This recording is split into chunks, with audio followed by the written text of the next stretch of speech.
It's happening. Donald Trump's actions are fulfilling a major Bible prophecy. The full story of Trump and the Abraham Accords. Could this Bible prophecy be the move that shocked the world?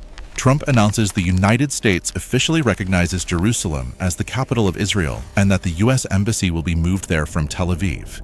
The immediate reaction is outrage from Palestinian leaders and protests erupt across the Arab world. The United Nations condemns the decision and world leaders call it reckless. However, here's where it gets interesting. Trump's evangelical Christian base saw something entirely different. They saw a modern leader fulfilling what they believed was a biblical mandate. But Trump wasn't finished reshaping the region. He withdraws the United States from the Iran nuclear deal, the JCPOA, which Obama had painstakingly negotiated. Then came maximum pressure, sanctions, isolation, and a Soleimani strike in January 2020. Stay with me because this is essential to understanding what happens next. When you put pressure on Iran, who gets nervous? Iran's neighbors. The Sunni Gulf monarchies, the UAE, Bahrain, and Saudi Arabia. They're witnessing Iran's aggression, the drone attacks on Saudi oil facilities, the threats, the proxy wars, and they're thinking, we need protection. We need allies. We need technology. Suddenly, Israel, with its Iron Dome, its intelligence network, and its cybersecurity expertise, starts to look less like an enemy and more like a partner. On June 25, 2019, an economic workshop is held in Manama, Bahrain, called Peace to Prosperity, led by Trump's son-in-law, Jared Kushner. The vision is $50 billion in investment for Middle East peace, infrastructure projects, joint ventures, a purely economic approach to a problem that everyone else had tried to solve politically. Palestinian leaders boycott it, calling it a bribe to make them forget about statehood. If you study biblical prophecy, you start to notice a recurring theme throughout the prophets. In the last days, nations will realign, treaties will form, and Israel will be at the center. You might ask yourself, could this be the beginning? Could this businessman's deal-making theology be aligning America with something larger than politics? By blessing Israel, putting pressure on Iran, and offering economic incentives to Arab states, could Trump be setting the stage for the very alliances and covenants that ancient prophets warned would emerge before the end? This question is about to get much more complex because what happens next unfolds faster than anyone anticipated. Discovery 2. History is made. August 13, 2020. A tweet from President Trump's account stops the Middle East in its tracks. Huge breakthrough today. Historic peace agreement between our two great friends, Israel and the United Arab Emirates. 26 years. That's how long it had been since an Arab nation recognized Israel. Jordan in 1994, and before that, Egypt in 1979. Two countries in over 70 years. Now, with one tweet, that freeze was over. What makes this so extraordinary is that it wasn't just recognition, it was full normalization, diplomatic relations, embassies in each other's capitals, direct flights, free trade, tourism, technology partnerships, the entire package. Hours later, Trump is in the Rose Garden, not holding back his excitement. This is a truly historic breakthrough, the first peace deal between Israel and an Arab nation in more than a quarter century. And there will be more to follow. More to follow. Remember that phrase, because he's right. First, let's understand what just happened and why it's important, not just politically, but prophetically. On the surface, it's about economics and security. Israel gains legitimacy in the Arab world. The UAE gets 35 jets, advanced weapons, and intelligence sharing. Both countries get trade, and by 2021, we're talking about $3 billion in bilateral trade. Within weeks, there are direct commercial flights, with El Al, Israel's airline, flying right over Saudi airspace to land in Dubai, the first time an Israeli commercial flight is allowed to cross Saudi territory. It's happening fast. Let's talk about what this means for Christians who study prophecy, because this is where it becomes truly compelling. There's a passage in Isaiah 19 verses 23 to 25 that has fascinated biblical scholars for centuries. Let me read it to you. In that day there will be a highway from Egypt to Assyria. The Assyrians will go to Egypt and the Egyptians to Assyria. The Egyptians and Assyrians will worship together. In that day Israel will be the third along with Egypt and Assyria, a blessing on the earth. The Lord Almighty will bless them, saying, "Blessed be Egypt my people, Assyria my handiwork, and Israel my inheritance." In ancient times, Assyria covered what we now call Iraq, Syria, and parts of Turkey, but some scholars extend this to include the broader Middle East region, encompassing the Gulf states. The prophecy speaks of a time when these nations, Egypt, Assyria, and Israel, would be united, worship together, and be a blessing on the earth. Could the Abraham Accords be the beginning of that highway? Or is that reading too much into it? There's a darker side to the story. Palestinian leaders feel betrayed. The UAE promised to support Palestinian statehood, the long-standing Arab position of no recognition of Israel until there is justice for Palestinians. But the UAE broke that covenant. Hamas calls it a stab in the back of the Palestinian people. The Palestinian Authority recalls its ambassador from Abu Dhabi. Across the Arab world, public opinion polls show that while governments are celebrating, ordinary citizens are conflicted. In Jordan, only 20% support the deal, and in Egypt, opposition runs even higher. Here's the tension. Is this peace, or is it a kind of abandonment, a decision by wealthy Arab states to move on without waiting for justice? Then there's Iran. Iran's supreme leader, Ayatollah Khamenei, calls it treacherous. Iran's foreign minister says the UAE will be engulfed by fire. Remember, this isn't just about Israel and the UAE. It's about surrounding Iran, building a coalition. But Trump wasn't finished, not even close. When he said in the Rose Garden that there would be more to follow, he meant it. What happens on the White House lawn 1 month later changes everything. Discovery 3. The Dawn of a New Middle East. September 15, 2020. It's a Tuesday morning, and the White House South Lawn is being transformed into something Washington hasn't seen in a generation. 3 flags are going up: the United States, Israel, and not one, but 2 Arab nations, the United Arab Emirates and Bahrain. It isn't just about the UAE anymore. In the months since the first announcement, Trump's team convinced Bahrain to join. 2 Arab nations normalizing relations with Israel on the same day.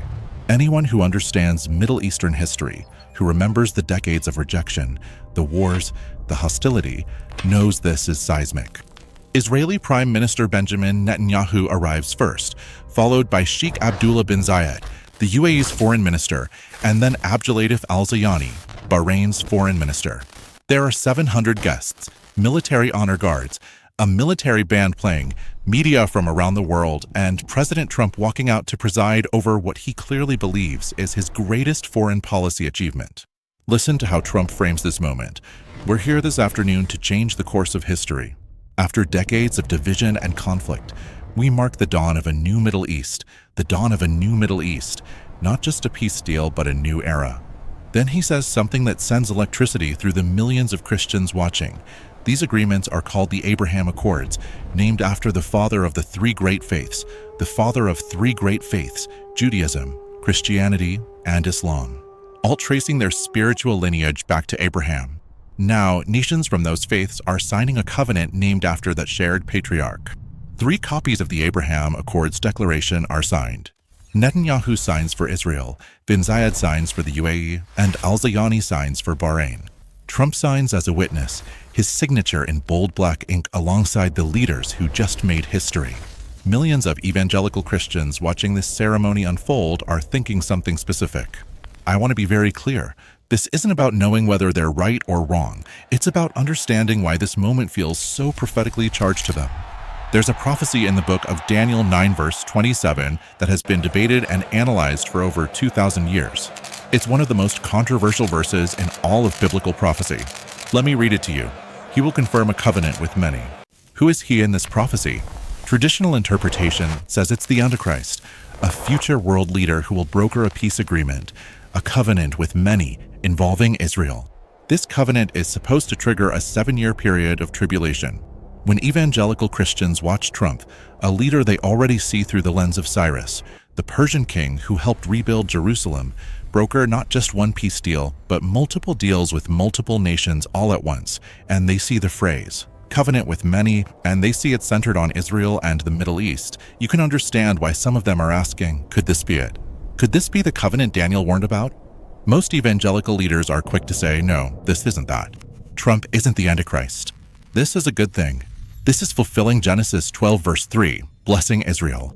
Many add that the real covenant with many might come later, and the Abraham Accords could be setting the stage for it. But the conversation is happening. There's another prophecy that's getting a lot of attention during the ceremony, from 1 Thessalonians 5 verses 2 to 3. For you know very well that the day of the Lord will come like a thief in the night. While people are saying peace and safety, destruction will come on them suddenly as labor pains on a pregnant woman, and they will not escape. While people are saying peace and safety, that's exactly what Trump is saying on the South Lawn. The word peace appears 17 times in his speech, and safety and security are repeated over and over.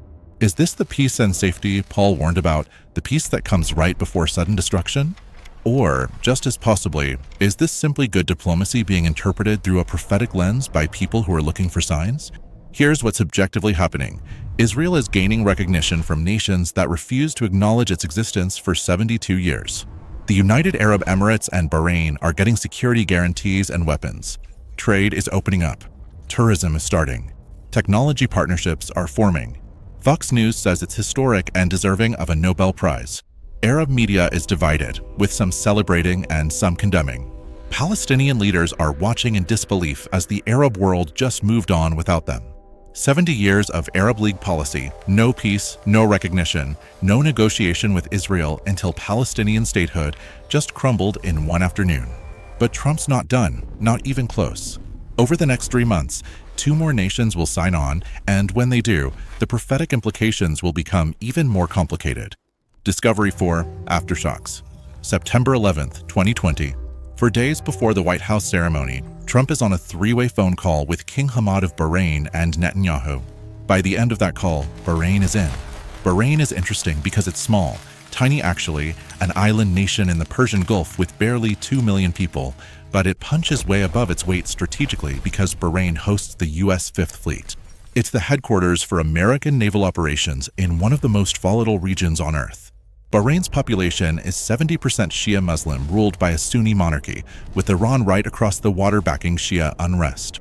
Bahrain needs protection and normalizing relations with Israel, gaining access to Israeli intelligence, missile defense, and cybersecurity is like life insurance. There's more to the story. Bahrain almost never makes moves without Saudi approval. Saudi Arabia, the heavyweight of the Arab world, isn't ready to publicly normalize relations with Israel yet due to it being too controversial and facing too much domestic opposition. By allowing Bahrain to sign, opening Saudi airspace to Israeli flights, and staying quiet instead of condemning, Saudi Arabia is signaling we're okay with this. Now it's 2 Arab nations, the UAE in August and Bahrain in September, both signed at the White House ceremony, and the momentum is building. October 23rd, 2020.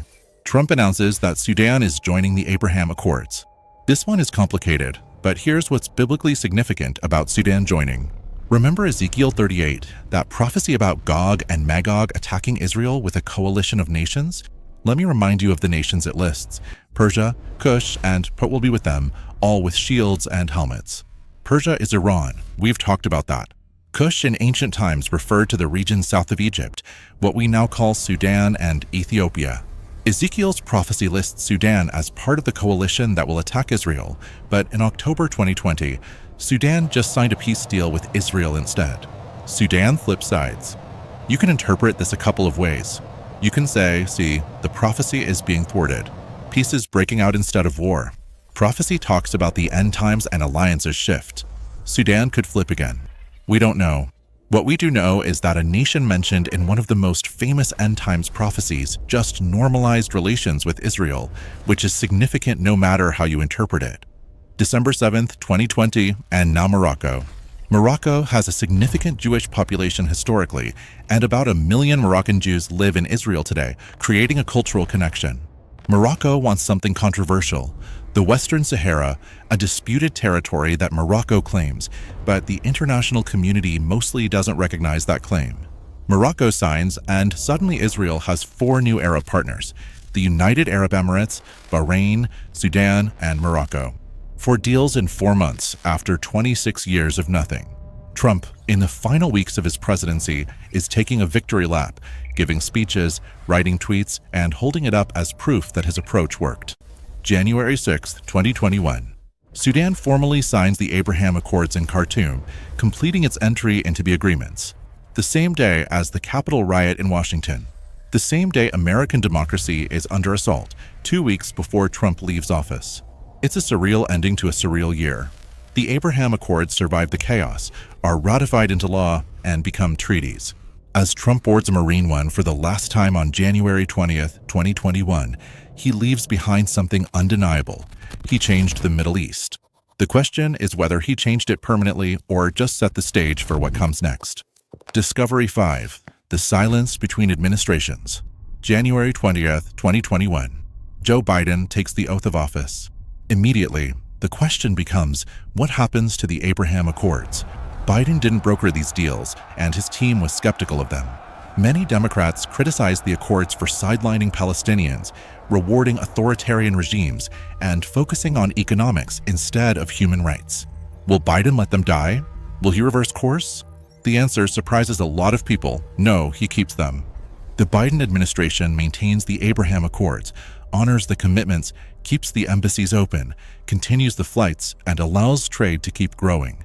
By the end of 2021, bilateral trade between Israel and the UAE alone hits $3 billion. Technology partnerships are flourishing, Israeli tourists are flooding Dubai, and Emirati investors are pouring money into Israeli startups. The Abraham Accords Business Forum is meeting regularly and signing deals. In 2022, trade expands even more, nearing $10 billion annually when you include all 4 signatory nations. Economically, the accords are working. They're real, generating wealth and cooperation. Here's what Biden doesn't do: expand them.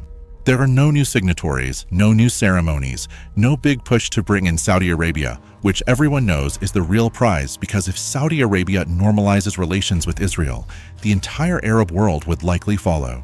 Saudi Arabia has conditions. They want something for the Palestinians, at minimum a freeze on settlement expansion, and maybe a path to a future Palestinian state, and Biden can't get Netanyahu to agree to that.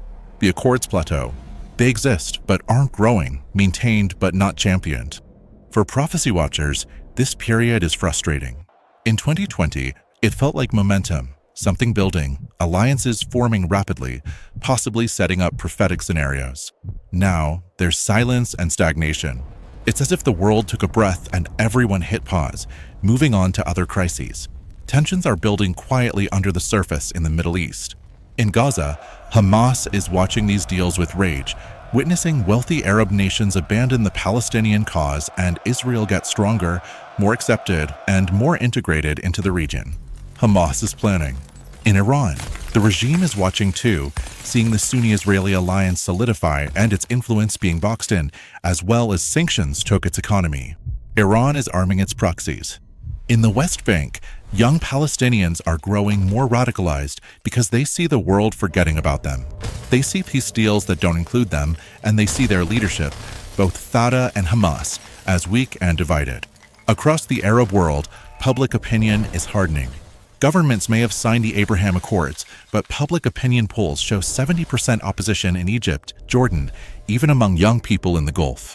The Accords are like a fragile glass sculpture, beautiful, valuable, but one hard blow and it could shatter. The question is, when will that blow come? As 2022 ends and 2023 begins, there's a sense in the region that something is shifting, that this quiet can't last forever. For Christians who believe in biblical prophecy, there's a verse they keep coming back to, which we mentioned before, but it's worth repeating. 1 Thessalonians 5 verse 3. While people are saying peace and safety, destruction will come on them suddenly, as labor pains on a pregnant woman, and they will not escape.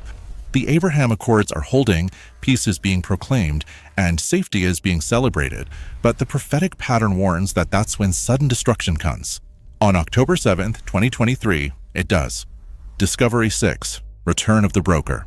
January 20th, 2025. The U.S. Capitol. A cold, clear day. Donald Trump raises his right hand and is sworn in as the 47th President of the United States. His second term begins, and within days, the signals start.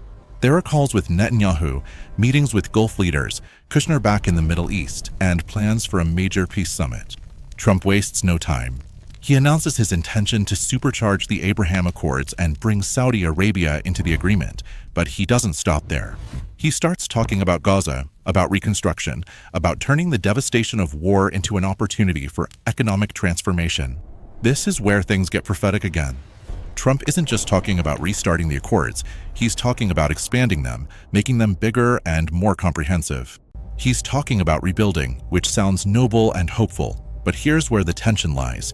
When a leader returns to finish a covenant, when he promises peace, security, and reconstruction on a scale that involves multiple nations and billions of dollars, prophecy doesn't just watch, it connects dots. Daniel 9 verse 27 comes up again, the covenant with many, and people start asking, is this the covenant, or is this laying the groundwork for the covenant? Trump's second term isn't about maintaining peace, it's about completing it, and completion feels final. Here's what's at stake, and what happens next will determine whether this story ends with diplomacy or destiny. Discovery 7. The Gaza Peace Plan. September-October 2025. President Trump unveils what he calls the 20-point Gaza Peace Plan. It's comprehensive and ambitious, some say audacious. Here's what it includes: an immediate ceasefire between Israel and Hamas, demilitarization of Gaza, international peacekeeping forces, a massive reconstruction fund of $50 billion over 10 years, economic integration with Israel and Egypt, governance reforms, security guarantees for Israel, and pathways for Palestinian self-governance. 20 points, 20 commitments. Trump doesn't just announce it from the White House, he takes it global. In October 2025, Trump hosts a summit in Sharm el-Sheikh, Egypt. 59 nations attend, with leaders from across the Middle East, Europe, Africa, Asia, the United Nations, the Arab League, and the European Union, all gathered around one goal: to implement the Gaza Peace Plan and expand the Abraham Accords. It's the largest Middle East peace summit in history, filled with camera flashes, handshakes, and speeches about hope, cooperation, security, and prosperity. To find out how it ends, click